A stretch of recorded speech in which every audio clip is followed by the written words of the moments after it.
اس روز ایک تحفہ امام کی جانب سے امام کو ضرور دے اور پھر امام سے ان کے روز آمد ضرور تحفہ مانگے.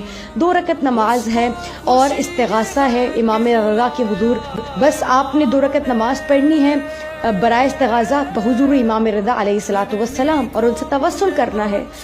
وہ لوگ جو دل میں درد رکھتے ہوں، جن کے پاس گھر نہ ہو، مالی پریشانی ہو، فقر و فاقہ ہو، تنگ دستی ہو، کسی بھی طرح کی ناداری ہو، یا زیارت امام رضا کو جانا چاہتے ہوں، وہ آج کے دن آمد امام رضا کے دن 2 رکعت نماز ضرور پڑھیں اور بار بار کریں، یا مولا رضا میری مدد کیجیے، میں ہلاک ہو جاؤں گا، مجھے اپنے پاس بلا لیجیے.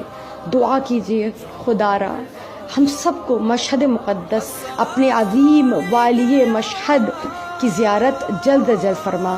اپنے گھروں کی چھت سے رخ کریں امام رضا کے روزے کی جانب اور ایک بار دل سے نیت سے کہیں السلام علیک یا غریب الغرباء، السلام علیک یا معین الضعفاء والفقراء. اے فقیروں کے امام، اے پردیسیوں کے امام، اے غریبوں کے امام، آپ پر سلام.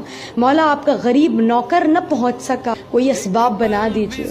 اگر آپ اس نیت سے امام کی زیارت پڑھیں گے تو بالکل وہی ثواب جو زائر امام رضا کو مشہد میں ملتا ہے، وہی ثواب آپ کو ملے گا.